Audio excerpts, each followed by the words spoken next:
Hi, I'm back with another vlog, and today I'm going to be taking a look at Inside Edition's Party Monster interview with Michael Alig.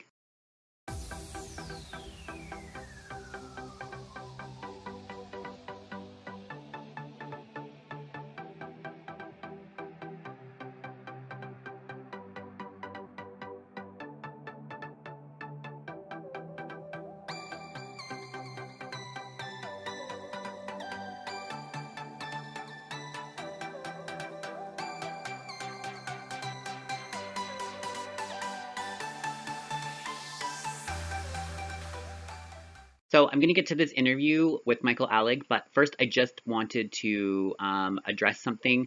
A couple of you guys have commented and said that you don't like the music that plays throughout the video. And I know some of you do like the music. So I'm just going to put a tag up in the top right corner with a poll in it, whether you like the music or you don't like the music. And just click and tell me whether you like it or not, and I will wait about a week.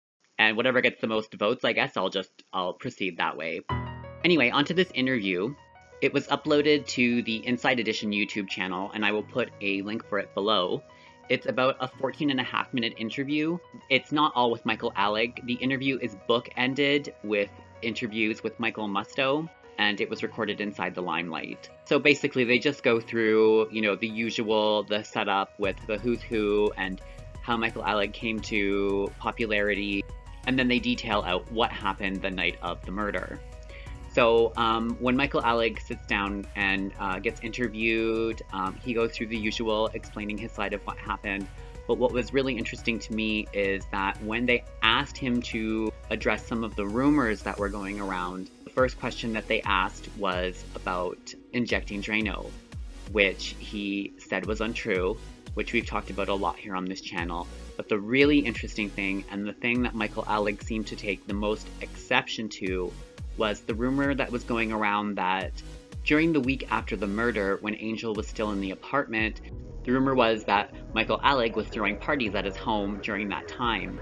He seemed mostly upset about that, saying that what upset him about it the most was that it ascribes a level of sinisterness and malice. It turns a crime that maybe under some circumstances for some people could be forgivable and turns it into a crime that is absolutely not forgivable by anyone.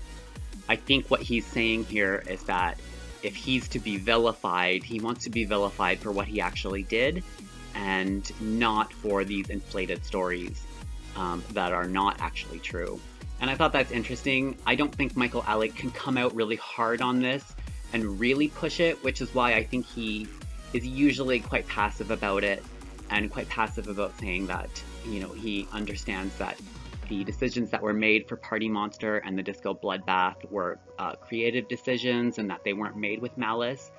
And he probably does feel that way, but even if he didn't, there's really no way for him to kind of come out hard and deny this stuff and to really get upset about it because, the fact that he did commit a horrible crime will immediately be thrown back in his face. So he just doesn't have a place from which to come at it. This was, I think, the most assertive that I've ever seen Michael Alig on this topic, and maybe this is what bothers him the most. Another interesting thing was that in the Party Monster shockumentary, you guys have probably all seen that, when they're interviewing Gitzy and she's reading from her diary, Angel was still in the apartment and that she had unknowingly sat next to it. Now, she didn't say that this was a party or anything.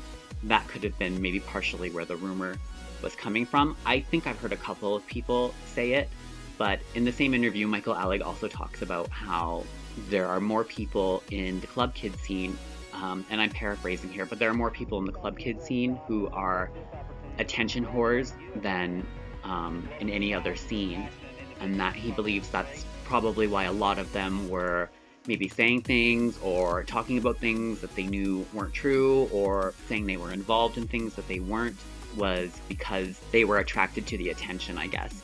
It's an interesting interview with Michael Alig. I find that the pieces with Michael Musto, I mean, we've heard it before from different sources. We've also heard it before from Musto himself in the shockumentary, as well as, I believe, also in Michael Alig Glory Days.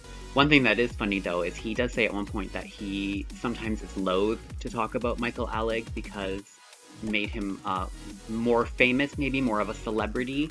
I found that really funny because, I mean, Michael Musto has been in the shockumentary, he's been in Michael Alig Glory Days, he wrote an open letter to Michael Alig before he was released from prison. He's written probably at least a dozen articles himself chronicling Michael Alig, as well as been interviewed by other publications at least half a dozen times where he speaks exclusively about Michael Alig. So I just found that funny that if he really is sometimes loath to speak about Michael Alig for that reason, imagine how much Michael Alig material we would be getting from him if he wasn't ever loath to talk about Michael Alig. So I just found that funny, especially since going through a lot of this material, and even the current stuff from today, you actually do see a lot of Michael Musto and Michael Alig at the same event. And they are also interviewing Michael Musto for the Inside Edition interview with Michael Alig. So it's funny. I mean, he's trying to portray himself in a positive light because obviously the subject matter is quite difficult, but there is one thing that Michael Musto said that I actually do really agree with. I believe it's in the first section of the interview, and he talks about how people really need to remember that there were two people who went to jail for this crime. It wasn't just Michael Alig, it was Robert Riggs as well. And there were two people responsible, and Michael Musto also said that, you know, there's a victim here. And people need to remember that, and that's true. There was a victim, Angel Melendez, and that is sad. And I take Michael Musto's point there, but I point the finger at the media for this, specifically the print media. I've done videos before on both Angel and Robert Riggs, and when you search either of them, all of the articles about the trial, the arrest, I've read all of them. I've gone through all of them. There's barely a mention of either.